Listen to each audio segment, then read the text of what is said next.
Nigerian government cabinet list, everybody is Dara, Dara, Dara. In fact, if you want to get a job, you can just change your last name to Dara and you're in Aso Rock. But Nigeria doesn't need to be a tribalistic enclave. It doesn't need to be a nepotistic place. It doesn't have to be a bigoted place. It doesn't have to be a place managed by people who are not effective, or people who are not firm, or people who have no convictions, or people who do not even know what they are doing. One of my criticism of this order is that, it's unfair of us to expect too much from the current people because you cannot give what you don't have. Right? Yeah. So, it has to be a deliberate action that we must decide tonight to intervene in Nigeria once again. And know how you intervene in Nigeria, Western Union. No, that has to stop. No, it's very true. Some of them why things are the way they are. Because the diaspora is sending over $30 billion to Nigeria every year. But the diaspora does not vote. Diaspora doesn't have much respect. In fact, sometimes people in diaspora go and buy tables of politicians who are impoverizing Nigerians to celebrate them. And as you guys know, one of my trademark is going to some of those meetings to, disrupt. But I want us to disrupt this time around politically and digitally to ensure that we take our country back. We take this country back. Once and for all. And if there's anybody who you can entrust to do so, you got to be someone who can strike, as you guys said, the fear of God into the heart of these politicians. People have asked me, what would you do to them if you take over power?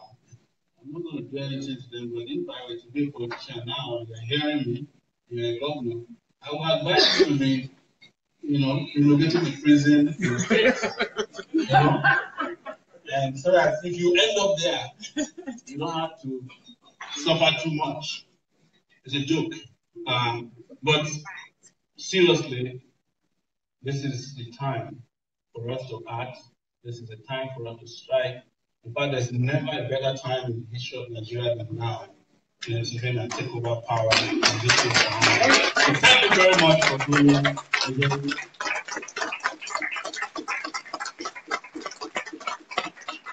This is just 2 weeks old. The first time we called a bunch of some young people in Lagos to have an address. We were only more than 40 people, and over 120 people showed up. We were coming to Maryland. I was told that people would be too busy to come, and it looks like we have over 100 people here tonight, right? So,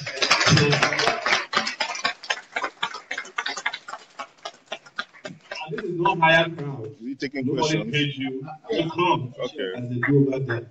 So let's take this message home here and home over there.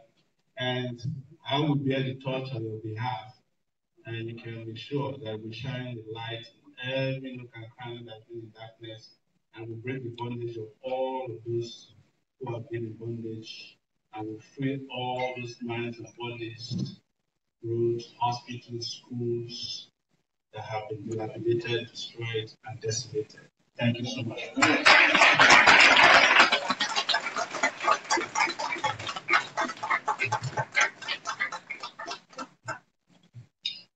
Thank you so much. We have listened to him. I know he has much to say, but we have to put him to condition. We want you guys to drive this event. So, at this point in time, everyone has opportunity. If there are things you want to ask him, burning issues, burning questions, concerns that you want to share with him, please, this is an opportunity. I'm going to get to everybody. I think the first time I saw was Otumba Kenny Oriaga. No question, sir. And you guys, if you know your voice is loud, you can ask from wherever you are. No, you can give us Michael. Thank you. I'm glad to be here tonight. This is great. It is a great opportunity. When I heard about you, I said, wow, this is it. It's time.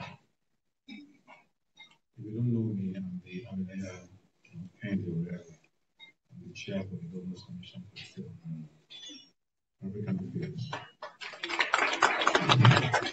And by the grace of God, been appointed as the chairman for the Western Region of the African Union in Diaspora, By Excellency Chambering. But one thing I've realized is I don't want you to use change, please. Please, let's say it is time. It is time. It is time for revolution. It is time to go back home and let our people know that we can do it. We are ready. I like your idea, and I believe a lot of people here believe in you. But what I want to ask you, the question is, you can't leave alone. So I want to know your strategy. Because if you want to be the president, it's good. But what about the rest of the rest? What about the Senate? What about the governorship? Who are the people, who are the technocrats here that are willing to go back to contest you, to support you? But you can be rest assured, coming here, we're ready to support you. Congratulations and thank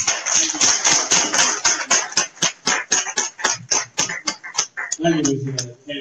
Thank you so much. I didn't ask a question, really. It's a question that's been answered by a very eloquent testimony yourself, showing how you have become very valuable to the extent that you are even an ambassador to the African Union. Let me tell you, this presidency that we are seeking is not for Nigerians alone, it's for the African continent. Nigeria must once again become the pride of Africa. Nigeria cannot continue to be the butt of jokes of other African nations. When President Buhari was in Ghana 3-4 days ago, he said he will help them fight corruption. Ghanaians were upset. They asked him to go home and find the snake that swallowed jam money and the monkey that stole the 70 million. But they are justifiably upset. They are looking forward to a greater Nigeria that they can be proud of. Let me tell you, everywhere you go, they love Nigerians. They love the Nigerian spirit, yes. They love our resilience. The fact that the Nigerian man doesn't die. If you come back, you will find them again. The fact that there's nowhere in the world that you cannot find Nigerians tribe, including Siberia and Russia. Let me tell you a very, very short story. There's a place called Gamboru Gala in northern Maiduguri, and Boko Haram has taken over the place and sacked the place completely. One day they came back and met a Nigerian man still selling medicine. They wanted to shoot him. He said, don't shoot me. They said, what are you still doing here? We've driven everybody. We don't want Nigeria. He said, but when people are sick, you need medicine now. That's why I'm here. And that's how they allow him to set up a fixed shop there in their own territory and department. This might sound like a joke, it is not. We are the ones driving economies around the world. We are driving hospitals. You don't want to know how many Nigerian doctors are in the Caribbean, in Saudi Arabia, in South Africa. In New York alone, I don't know if the statistics is true. As of now, there are about 3,000 Nigerian doctors there. You have professionals, you have scientists. They are dying to go home, right?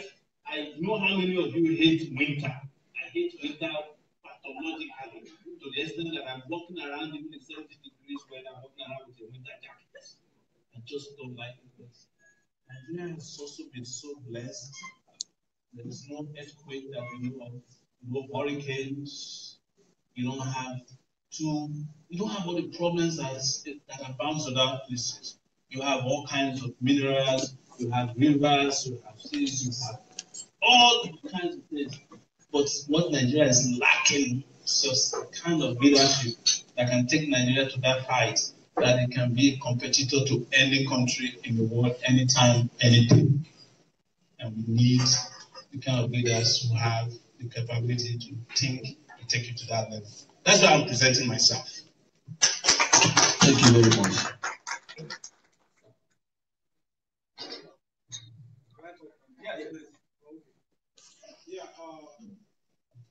If I ask a question, can I hold it for me? I'll ask a question. I'll give it to you. I've known you for very long. Somebody who has been fighting for emancipation, Nigeria,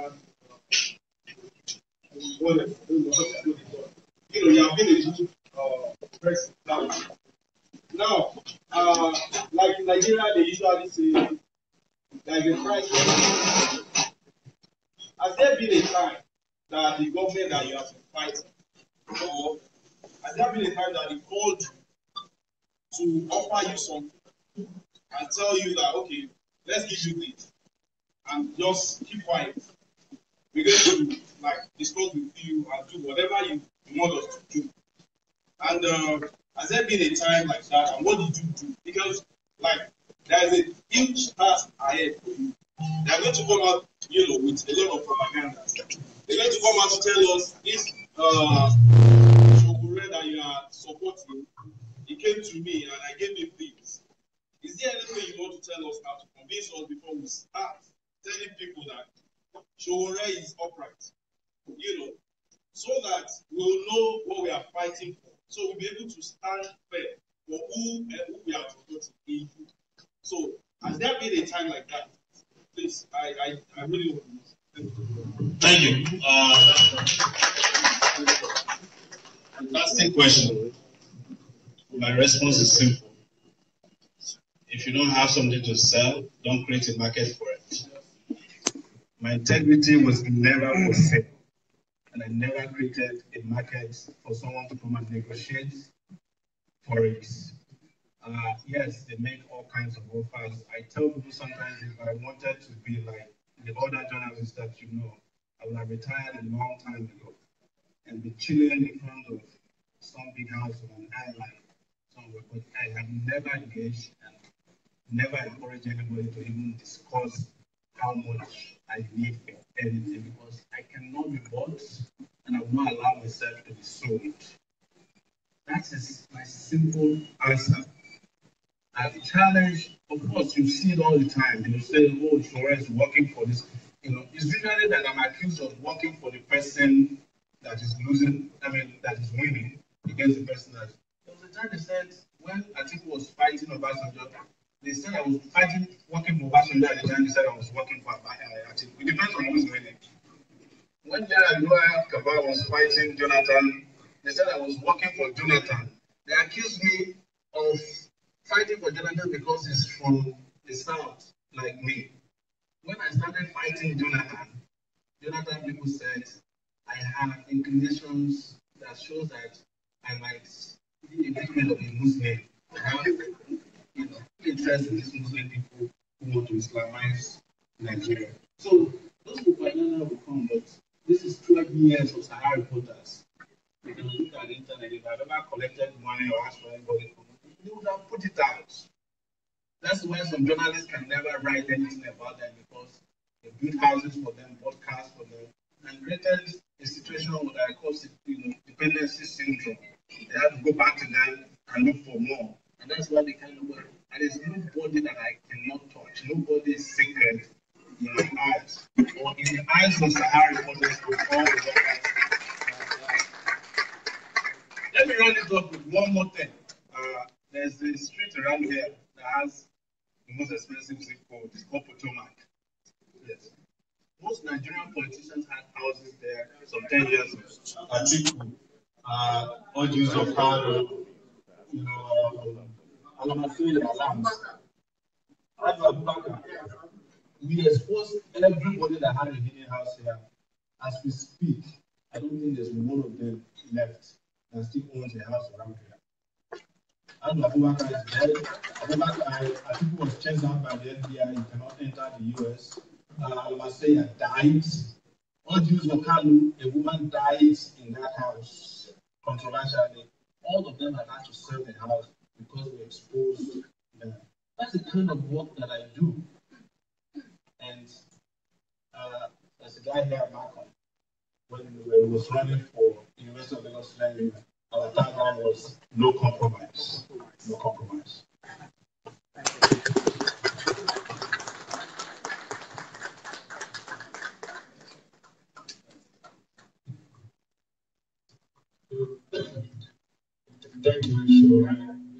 My name is Simon Atiba. I publish an online newspaper called Today News Africa from Washington, D.C.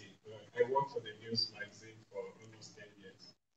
And in the office, we gave Sowore a name. We call the WikiLeaks of Nigeria. He has done many stories, but we remember the story of Stella Udua. And it was a story that really shook Nigeria. I remember in the newsroom, it was a controversial story, and some people said maybe because she was Igbo. And then he fought even the Yoruba people. And so one thing that we can't remove from you is your integrity. We've seen you being fair and firm against everyone, whether they're Yoruba, they're Igbo, they're Hausa. You are totally not tribalistic. And so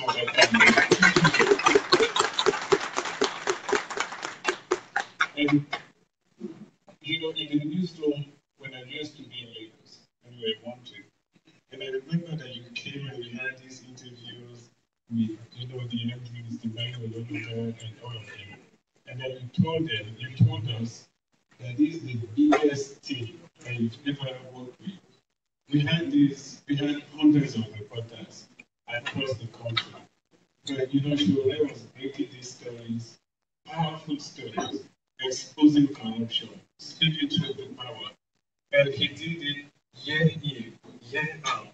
And he was among the people who motivated us to also start our online newspaper and then move to DC and run all the accreditation, State Department, and now the White House. And so I just want to say thank you for dealing with me.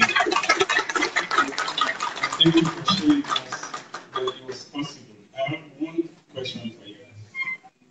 I don't know how much money you have, and you know politics in Nigeria, you need to have billions and millions of dollars. How did you finance your campaign? Thank you. Good question. I'm going to go directly to it. I want to finance this campaign in a way that's never been done before. I actually want 10,000 Nigerians to donate $200 each to the campaign. And I'm serious. It means that we will have $2 million to start with. If I have $2 million to work with, everybody will never be afraid within the political class in Nigeria. We are not distributing rights. Yes. We are not bribing you to take away your future. We are focusing on the positive message. We are not even giving you hope because they've sold hope so much that you can't tell which one is superior or real. We are giving you a practical way forward to retrieving Nigeria and putting Nigeria to work again for the Nigerian people.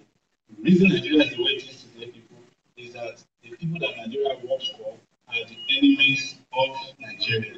It's as simple. So if you're sending $20 billion to Nigeria, please just give us 1% of it, and we'll come back with a lot of change. I'm not talking about change, but real change, and a reward investment. Instead of you buying into the diaspora bond, please invest in this one, and you see a Nigeria of your dream, or way beyond your dream.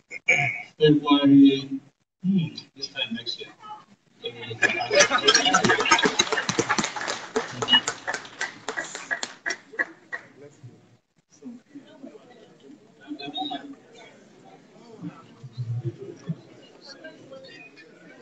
Let's make it short.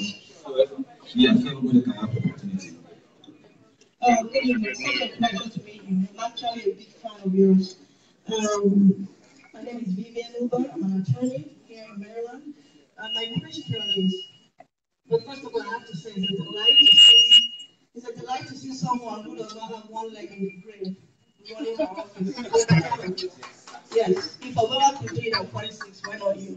So my question is, by 2023, US will become one of the largest producers of oil.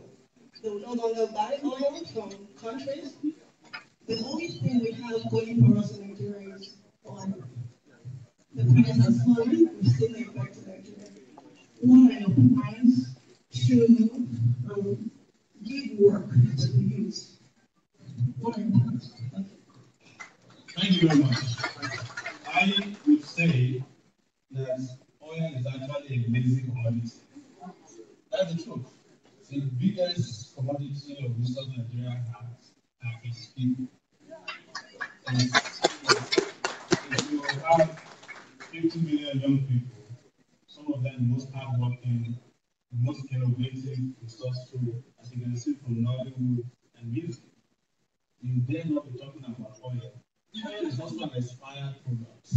Nobody is going to be buying oil, whether from the US or Nigeria or whatever, in the next 10 years. Japan is going to be flooding our markets with electrical cars. So nobody's going to need the oil. But Nigeria has got several other opportunities. Tell me, where is the oil in China that's turned China to where it is? You can say that there's oil in Dubai, but it is not oil that made Dubai to be what it is today. Like someone's mental ability to think ahead is what it is. And don't forget, I'm also an environmentalist. I'm not a friend of oil. Because we know what oil has done to our people, what it has done to our environment. We know how, there's just danger hanging. There's so much cleanup to be done in Nigeria when we take over power, to clean the roofs of people, their lungs, and their minds. That oil is not part of the things that are factoring into the calculation. Let me tell you a statistical lie that was released a few days ago in Nigeria. The Nigerian Federal Land Revenue Service said that it made about 3 trillion naira this last year. That's not from oil. The Nigerian Customs said it made about 2 trillion naira this last year. That's not from oil, right? The Nigerian Port Authority said it made some 700, I think it was 1 trillion naira this last year. What is Nigeria's budget? 7 trillion. So between these two agencies, and then if you add EFCC that said they recovered 700 million, and you add JAMB that said they are now selling more funds than has ever been sold before in history, your budget is only covered without going to the NLBC. So there's no truth to the fact that oil is our only commodity actually. But I appreciate your question, but I don't want us to continue to rely on mentally lazy leaders who cannot think beyond or can't see beyond their nose.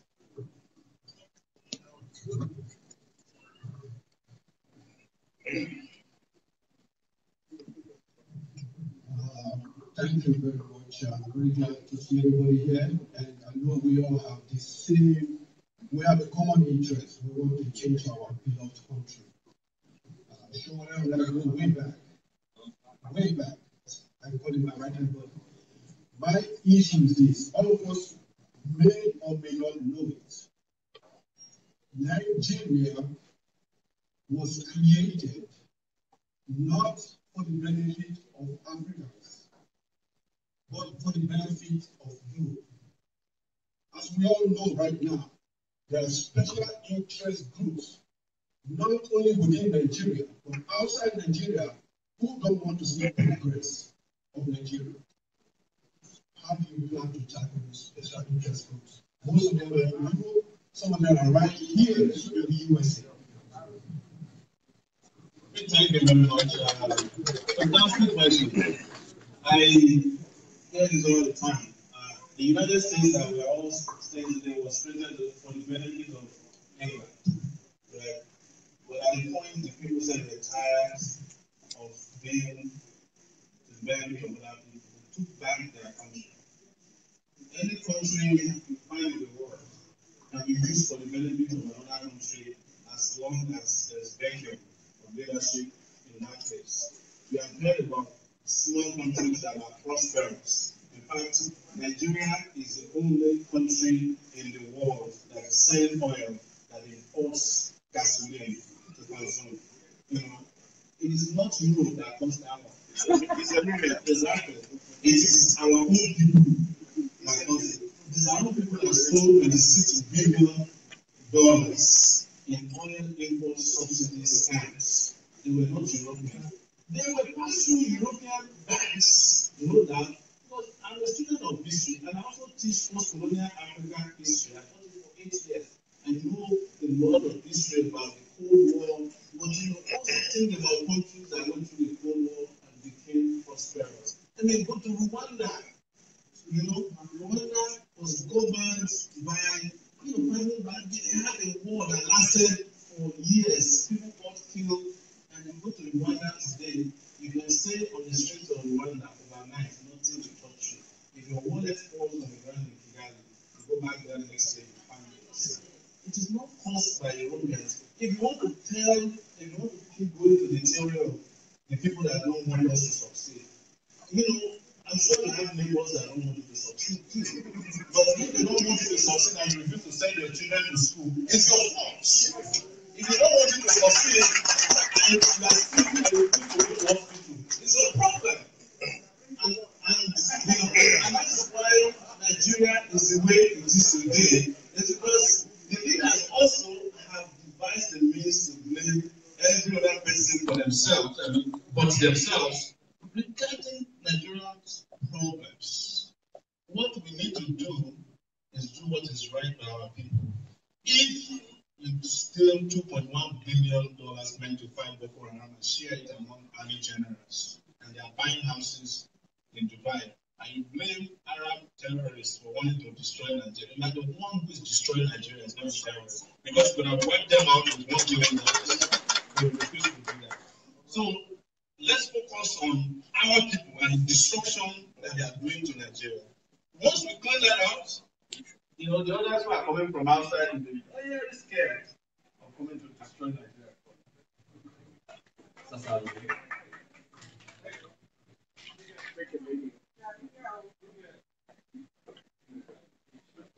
I look at the other opinions. I see everything. No one will get you.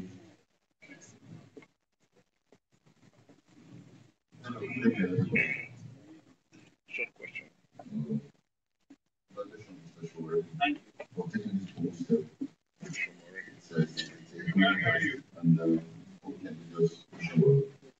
My question is that because you said so much, quite so much about you, Amanda, follow up your website. But besides all that, I just want to ask a question, like, what are your vision, administrative vision, and political vision for the country? Then two, what would be your 4 cardinal points that will define your mission besides fighting corruption? I know you're an army fighter, you're a fighter against corruption. I share the sentiment. But if you narrow it down to 4, if you authorize what you intend to do, what would be the 4 major points, 4 cardinal points that identify you, your campaign, and your mission, and the vision and the mission you have for Nigeria as a whole? And then finally, 2 or 3 things you would have done in the first 4 years, and how you intend to achieve them in the midst of the corrupt system that goes as low as messenger in the office. And then, How many questions do this one? what's your message? We had Make America Great Again. Some people call it How many questions? Americans for food. And then we had change, Obama change. We had change 4 years ago that turned out to be known as we call it for people. What do you intend to do as your campaign message? Thank you. I've gotten to a point where I have become an enemy of slogan. I just hate sloganeering, what is making America great again, making Nigeria great again. What I know is that we need to be going now practically to just dig Nigeria out of the ground.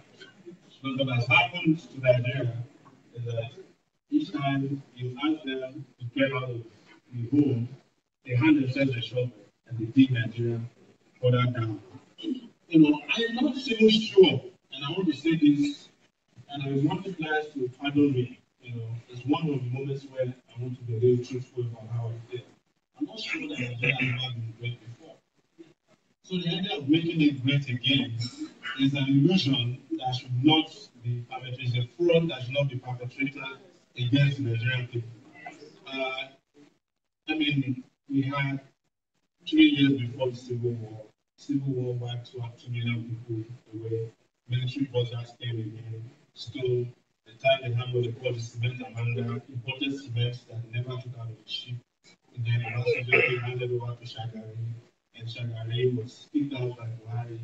I've not found that moment, that aha moment in Nigeria's life and history that would make me be promising you that I will take you back there. It is part of the reason why I do not agree with the elders and the adults who are asking us to go to a 1963 solution to Nigeria's problem.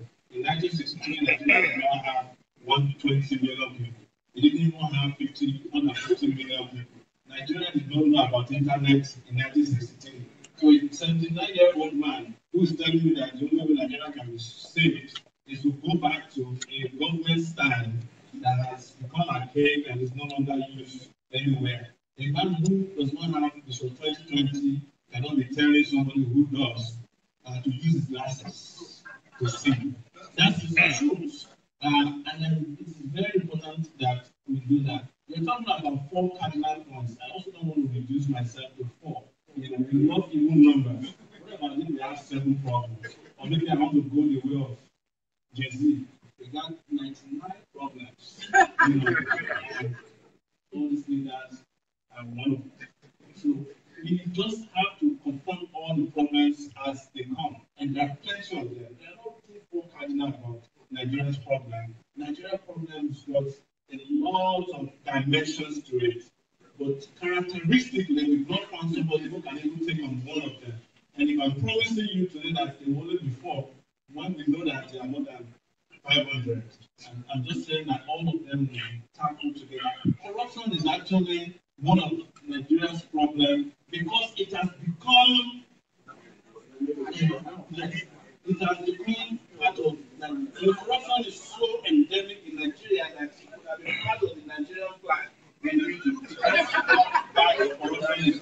that is not to say that America is not corrupt. America has the most corrupt streets in the world called Wall Street, right? But I don't say you shouldn't compare, you shouldn't say because America is corrupt, Nigeria too much corrupt. Because I think that when Nigerians say to you, well, but the place you are, there's corruption now, why are you shouting about our own corruption? But the place I am, the county constructs road now, And one time, one professor came here and said, well, the budget of Nigeria is not up to that of the fire service in the US.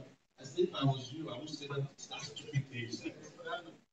The year that the budget is exactly that of the fire service in New York, buying enough fire engines that's equivalent to that of New York.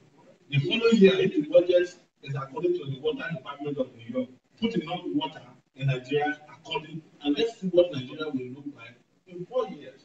But these are some of the superfluous arguments that they throw at us because, what has happened to Nigeria? Nigerian leaders no longer give a damn about anybody. It is the reason why you see that sometimes they don't even think about the kind of life they want to tell you because they know that they are all russified. You don't think very long. They condition your mind to accept it. So it gets even more and more ridiculous. This whole snake thing. Somebody just thought about it like it's not Nigeria. Let me just tell them that snake is, it's a snake that is stealing the money now. And some people believe it. Yeah. Yes, so like you all believe that snakes, spiritual snakes, are just entering that room and taking the money out. I say what I know about snakes for God's sake is that if they swallow something, they won't be far from the place. We just need to find them. We find every goddamn snake that is swallowing Nigeria's future. And they remain to be controlled. That might be my slogan.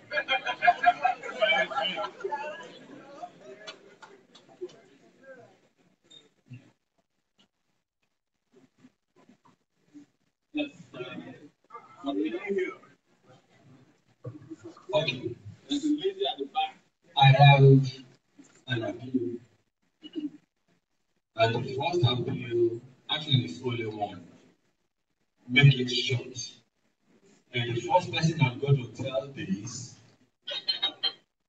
presidential candidates, make your answers short so we can go around everybody. And when you ask questions, make your questions short. At this point, I'm going to pick a lady. I'm sorry. Who is that lady? Yes.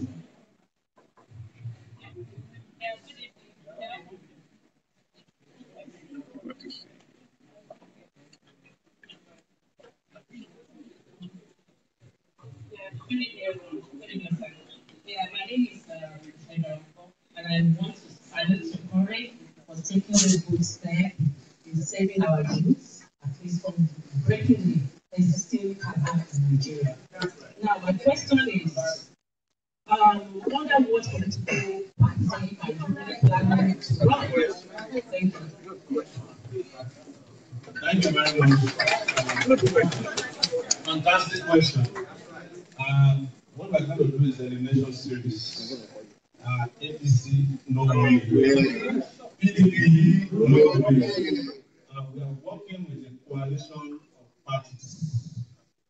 You know, we are discussing, we are contacting some of the parties that come to us.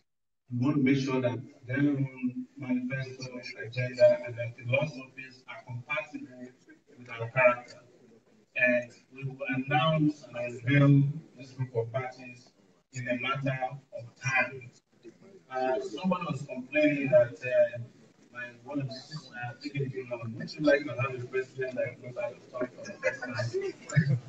And talk very well. So, again, that's on the lighter side. Yes, yes, attention to. Please, we want you to be very, very clear about that. We want to create a coalition of parties. And those parties will bring out the best, if it's moving hard when they come out, and we'll be very clear in which direction we're going. Please keep faith with us until you see that happen. Thank you very much for that.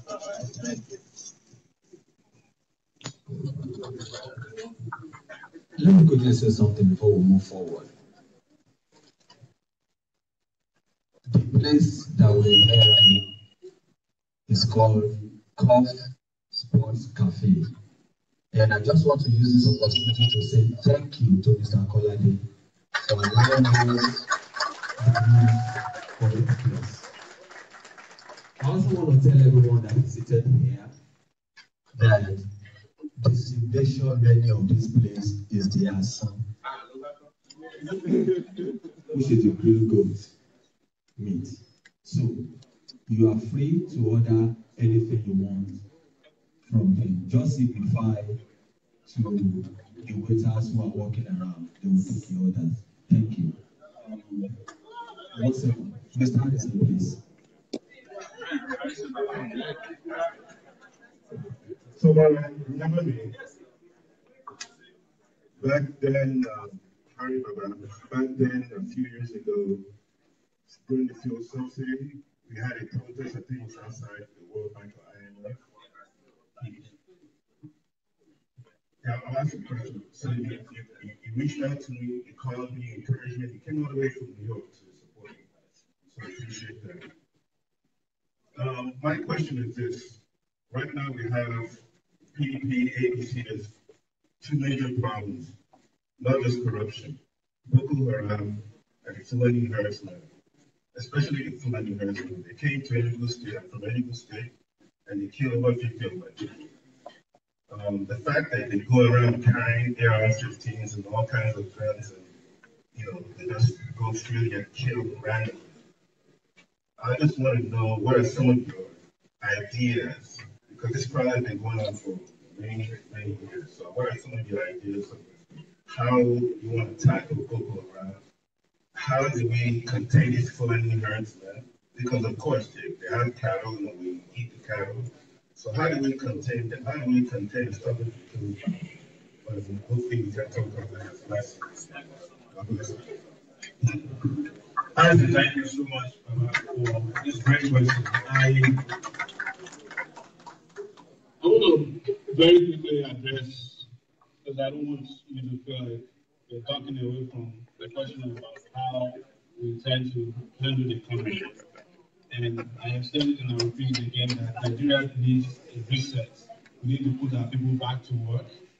and build the country from the ground up once again.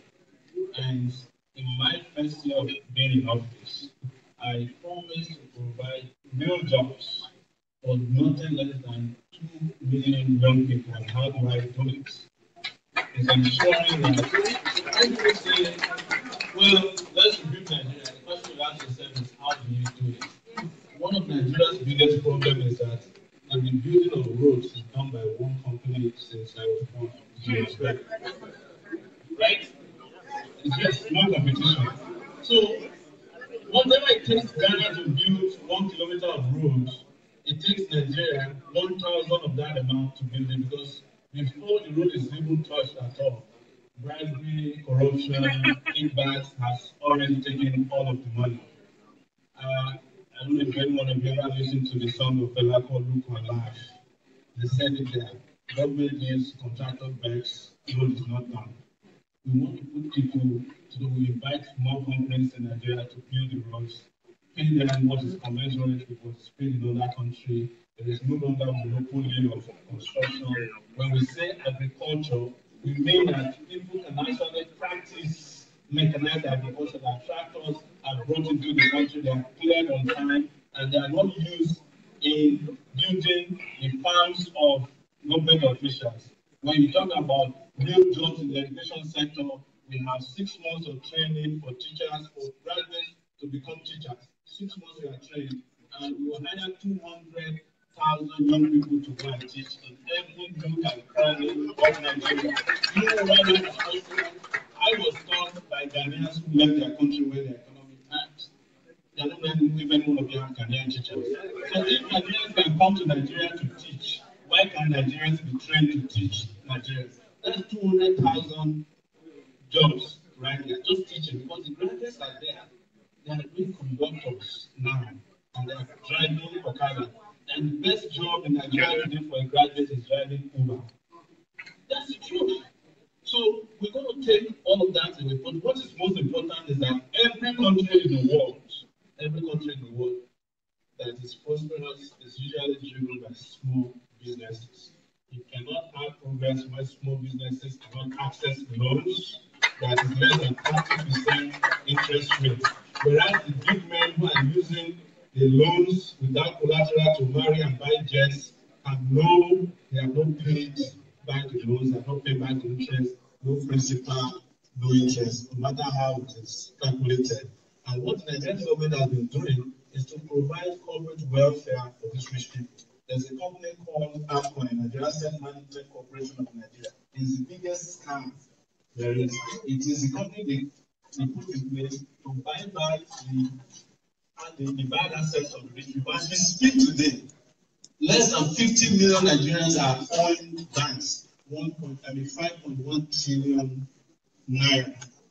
Bad loans that they took that they refused to pay back. The Nigerian government is paying back this money through AMCON. What if I take that money, divide it into, 1 ton goes to the market women and all these people that need loans to be running the economy at the lowest level. Another ton goes into education, right? Another ton goes into security. And most importantly, one thing that we have to solve immediately is the problem of energy, right? Look, if we can light up Nigeria in 1 year, employment will just be what they call Jaburata, because a lot of Nigerians are not even looking for government to employ them. They're innovative enough to start. But imagine a barber who wants to cut 10 heads every day, but he cannot cut more than 2 because there's no electricity. Even when he buys his own generator, there is no fuel gasoline or diesel to power it. That's where the problem is, that this is what we can solve within a year. I said so again, I go back to Ghana. Ghana had electricity problem a few years ago. They solved it within 1 year. Even the president who solved it lost the election because they questioned his audacity to deny them electricity more than 4 hours every night.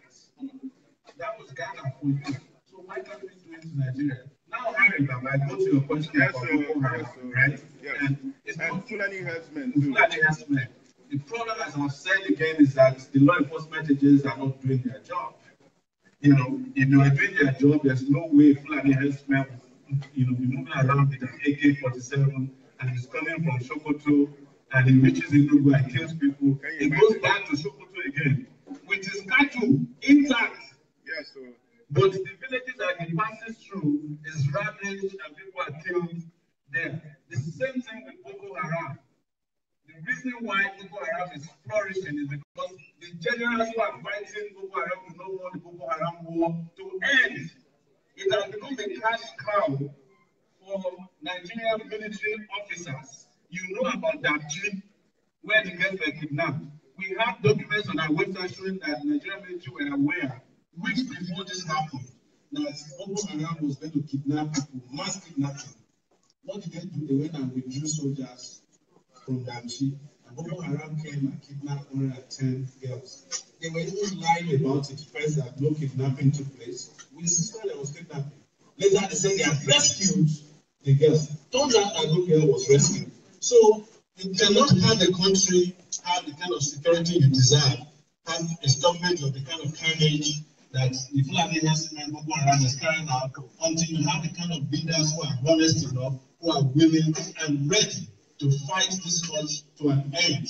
There's no reason why Chad, a country called Chad beside us, can fight Boko Haram and drive Boko Haram out of their territory. And Nigeria cannot do that if we invest in the kind of army, the kind of police, and the kind of law enforcement agents that will not see somebody carrying AK-47 instead of arresting the person, he collects 500 naira and let them go. And by the time they go and come back, it's over. Final thing I want to say to you is that herdsmen don't exist without the conspiracy of the rich.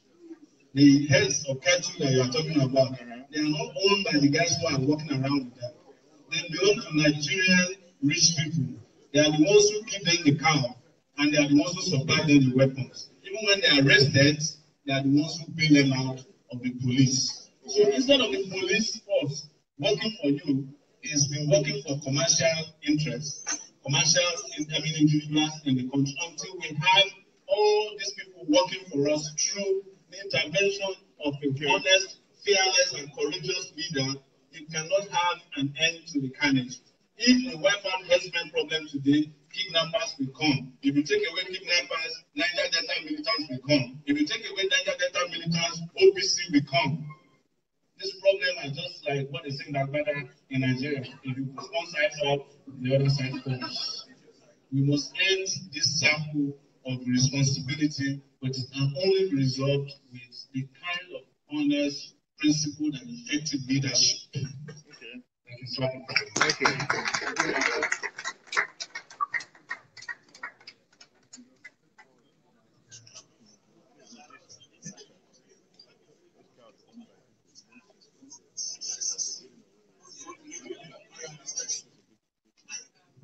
Thank you once again. My name is Mercy Janika. I live in Northern Virginia. I remember when you first started, I was in communication with you about wanting to contribute, writing maybe some things. Now we became two summer reporters, but I guess that didn't work because I don't live in New York. I really want to commend you for taking the bull by the horn and doing what you intend to do. We will support you, and I also wanted to ask if you wanted us to support you. Where should we send donations to, or things of that nature? The question that I have are twofold. I want to echo everything she said, so I don't have to repeat them. The question is, how do you cut down on the issue of this governance? How? Because we have the most expensive governance, as you know. And then how do you get rid of corruption in the civil service? Because whatever you want to do at the top, the civil service are supposed to help you. Thank you very much. And just to go straight to the issue of fundraising, we have a committee that is working to set up the necessary structures to accept donations both here and elsewhere. Like I said, we just need 10,000 Nigerians to sign up to save Nigeria with just little money. You can give it to us instead of giving it to Western Union for a while. And as soon as we send out instructions, we'll communicate with you. We're taking addresses, phone numbers of people who are in attendance today so that we can reach out to you as quickly as we have the instructions in place. So thank you for that. You mentioned the issue of cost of governance. I'm telling you, every country in the world that has irresponsible governance costs a lot. So it costs a lot as long as the government is a burdensome government. I will reveal to you today, and this one I cannot do as president of Nigeria. Part of the problem we have is that we have a lot of people who are just redundant, doing nothing and getting paid for doing nothing. They're not only civil servants, they are mostly politicians. In fact, the civil servants are doing what they are doing because the politicians encourage them. If you have the kind of leadership that can cut and use technology to stop corruption, civil servants will not be stealing your money. Why is it difficult in your county for you to steal money here? It's because the money is not available to you to steal. They don't keep them in wallet. I mean, they don't keep them in your drawer. Yes. They don't keep them in Ghana must go. People are using technology, they are using e-wallet. Nigerians know all these things too. People's salaries are paid through their accounts electronically. Nigerians are still paying people through, collect from me, come back tomorrow. But the real waste in Nigeria has to do with the overhead cost of the presidency. There's no reason why the president of Nigeria should have 9 jets. Yes, and he doesn't even go anywhere other than going to the hospital. If you are concerned about the presidency, just buy an air ambulance. We don't have to have 9 jets. We don't need a bicameral legislative body in Nigeria. We don't need a Senate and a House of Reps. We can't afford it. The Senate of Nigeria this year is going to spend 600 billion naira just to take care of people who hardly even show up at work. You must have seen them on the internet. They are barely there. And when they make contributions, you shake your head. Like how one of the senators last week said, for just regular expense, they get paid 13 million naira a month. You break that down and see how many salaries of civil servants are there. I'd rather take that 600 billion naira and invest in the Nigerian police force that is able to do the kind of work that we're talking about today. The kind of police force that can see people around carrying weapons, get them arrested, seize their weapons, and get them prosecuted. The kind of police force who can stop and will not think about the ethnicity of the Fulani herdsmen. The kind of policeman that will stop a big man who is over speeding or is carrying, a fresh human head in his trunk, and we don't say, oh, because I'm so that's the kind of thing that we can invest in and make the country progress. We don't need those kind of ways. We don't need governors who are collecting 300 million naira for security votes every month, whereas they cannot explain what they do for today. As we speak, almost 34 states in Nigeria have not paid salaries of workers more than 6 months last year. Some of them have not even paid for the whole of last year. Some of them are paying half of the salaries of their workers. So you cannot also have civil servants that are responsible when you are not paying them living wages. It is the imitation of corruption when you put people in sensitive position of authority and you don't pay them the kind of wages that they deserve for that kind of job in other clients. So we have to be very, very strategic and clear that people's wages are, directly proportional to their performances. And then we can have a country where we are not afraid of civil servants. And I think actually it's wrong to call them civil servants. They are no servants to anybody, and they are definitely not civil. Okay, I'm going to be assigning numbers. 1.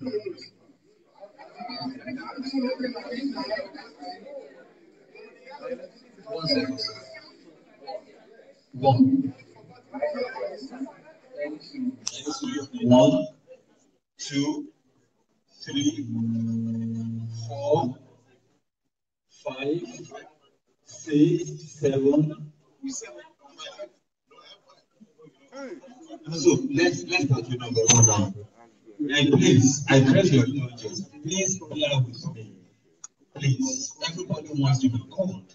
Please bear with me. It looks like my job is even more difficult than that of the one answering your questions. Thank you so much.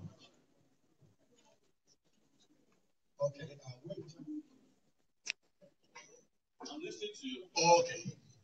Well, when the meeting started this evening, I discovered that quite a number of people knew you way back.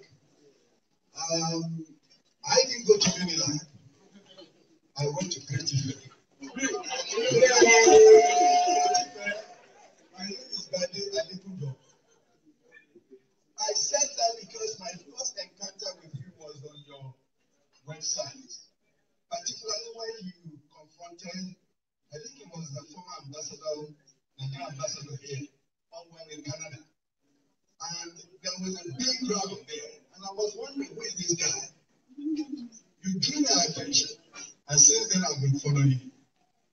But my question at this stage of your life progress is this. I spoke with you when we first came in before the meeting. And I dare to say that I have a conviction in my mind that those that are here today are riding on a tide. Nigerians who are a little bit, let me say Nigerian diaspora, are disappointed, they are frustrated, they are looking for a real genuine change. And so, permit me to say that for people like me, I'm not here purposely for you, and I'm not even against you either, but I'm here because of the time of the moment. I want to see Nigeria be what it's supposed to be. And so, my question to you is this. How do you intend to sell yourself to the grassroots Nigerians? Just this week, I understood that Buhari went to Benue State and other states. Under normal circumstances, you would have expected people to stone him in view of the terrible work of the herdsmen. But they were shouting, "Say Baba, say Baba." And I was wondering in my head, what kind of Nigerians are these? I spoke to a cousin of mine in Abuja some time ago, and their understanding of government is far, far away from reality. They would rather prefer to get stomach of infrastructure than to face the real issue.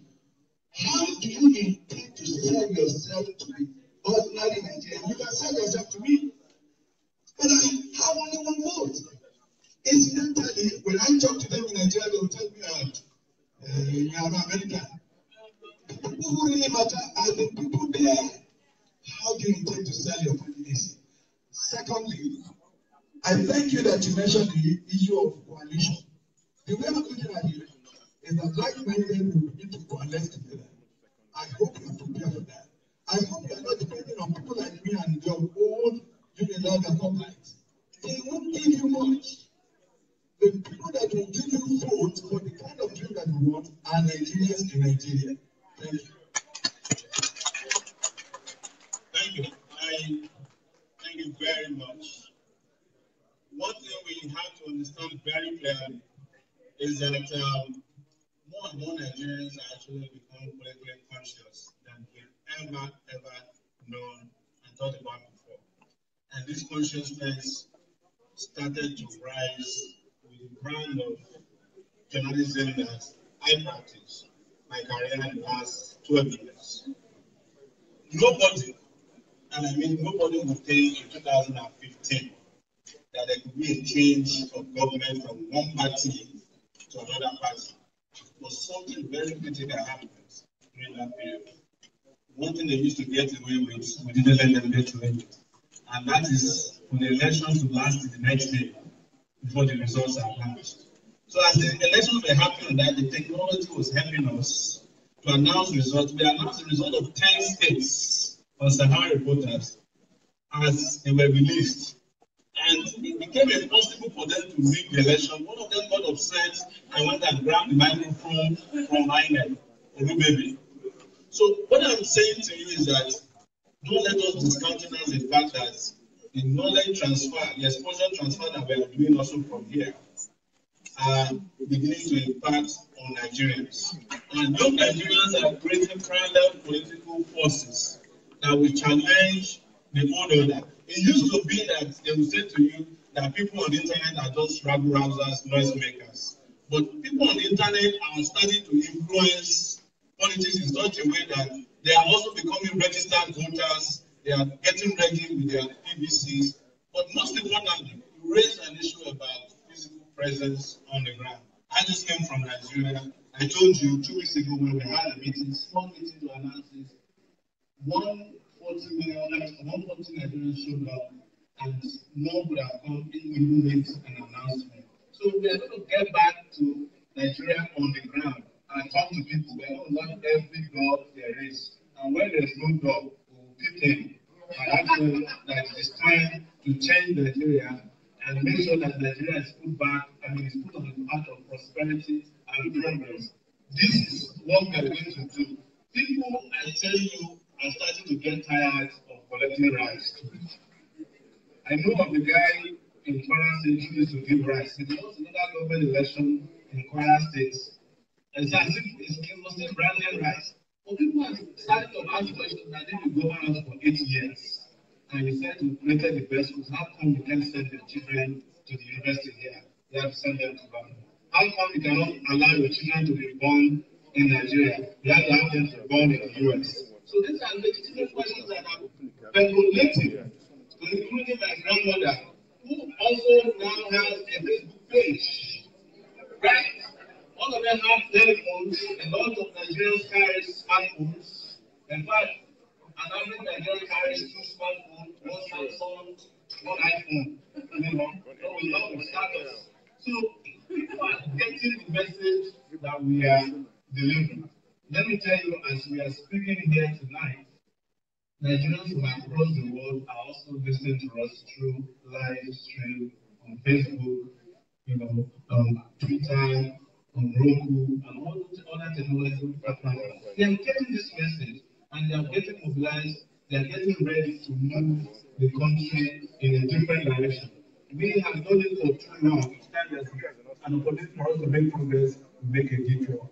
This is the time to make the real progress that we have been talking about. And we are sure that the message will get to the grassroots because we will take it there ourselves. I'm letting go very soon. That's why we need your help. And when I go home, I will touch every corner of Nigeria possible and ensure that this message is delivered to them. But do not give up on your cousins or your relatives and family members who are naysayers. Blow into their ears that you need change in your country and let's bond together. They listen to you very well. Don't doubt it. But a lot of us have given up on the message, on the messaging that we need. Please reiterate it again, redesign your message, repackage it, and send it out to them that Nigeria must take its rightful place and the time is now. See, go Nigeria. We are going to do something different now. We know number 2, 3, 4, 5, 6 to 7, right? We are going to take all of those questions at once. We are going down and it's going to address them at once. We are going to be taking questions in groups from now on. So, who was number 2?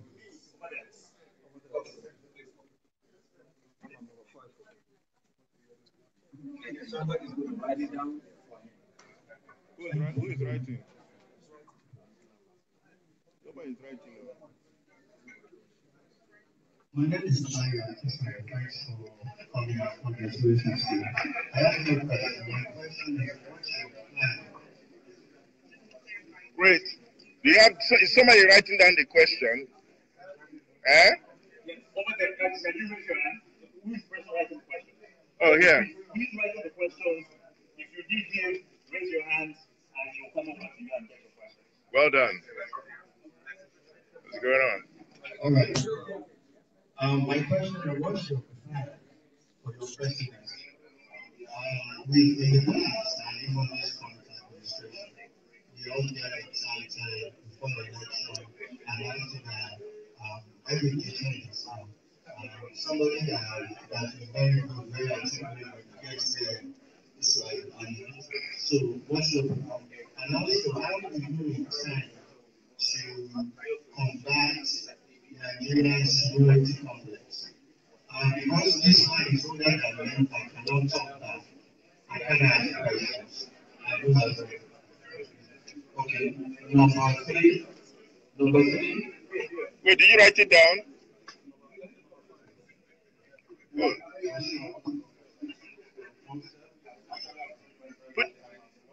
Put the mic on your mouth.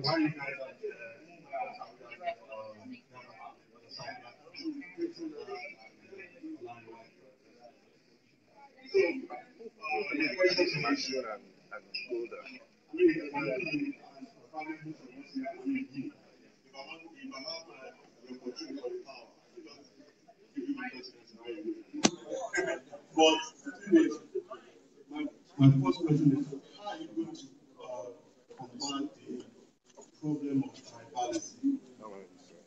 Tribalism is the main issue. As we're talking to us now, the majority of us are from Southwest. Anybody from some other people will say, oh, it's a Southwest Western. And you can also know this from if we read blogs and since Buhari came in, if you are reading blogs, comments from people you know where they come from. Definitely. So how are you going to tackle this issue and so that you make yourself, acceptable to the youth in the East and the North, most especially. Because you know very frankly that winning election in Nigeria is an adult task. Tribalism, That is number one. Tribalism. Number two, how are you going to also combat the issue of political godfathers? I mean, they are there now, they are strategizing their own, and they don't want anything of you. And you know it. So, these are the issues, that is kind of what, and what are you going to do differently? How many questions now? They are the power energy. Take the mic. That people know that they have their interests at heart, but they never follow them when election time comes. What are you going to do differently this time? You are not taking it, I know. So, these are my questions. You wrote it down, tribalism. Please make it short. One question. My name is Elena. Actually, three solid questions to ask. I know. Only one. Give us another opportunity so we'll be able to ask our incoming president questions over the years. The question I have tonight, to me, is important. Coming from the background of how do I put it, a journalistic background from Nigeria. You know that section, you know what it means. We battle in a lot, right? So, and there is one factor that we've been tackling over the years in Nigeria, and up to the time I left Nigeria last year, we still not be able to find solutions to this, but I hope that you're trying to come into power and trying to God will help us to find something. I titled my question tonight as the bridge and the pillar to our manifestation. The manifestation is how our presidents, our incoming presidents will become the president. It's a question about INEC. INEC and it is electionary process. How do you think it will be favorably accepted by the INEC people, considering the fact that the youth want to battle with their past this time around, and knowing that people place the patterns to test the truth, and you being the lion that you are to them, the way you lambasted us in your journey GRA office was incomparable. And you know that the bottom line has been drawn. So I fear for you a lot, but I know God will help us. Amen. You write down the question, my brother. Hello. Hello, my name is Chijo. My question to you is, you said you don't want to join ABC and that you want to join the coalition. My question to you is, what are your choices of winning the nomination? You don't you're going to be dealing with high caliber money bags. It's not easy. In Nigeria, money talks, pushing walks. Chijo.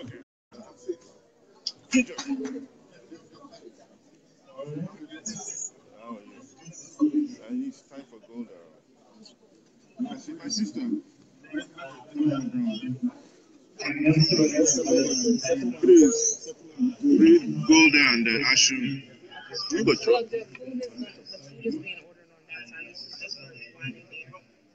I gotta go over there to eat the food. Say hi. Okay. I need Ashu. Bring me Ashu. Alright, let me I can have the Ashu right here. Yeah, bring it here. Tell them to bring it. Yeah, tell them to bring it. Alright, no problem. That was for you.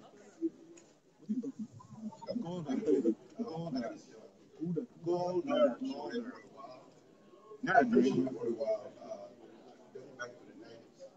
The question and some of us, the moment I saw his posters online, people like me and a few others who went into work, nothing credible, and that's that was I wasn't able to answer.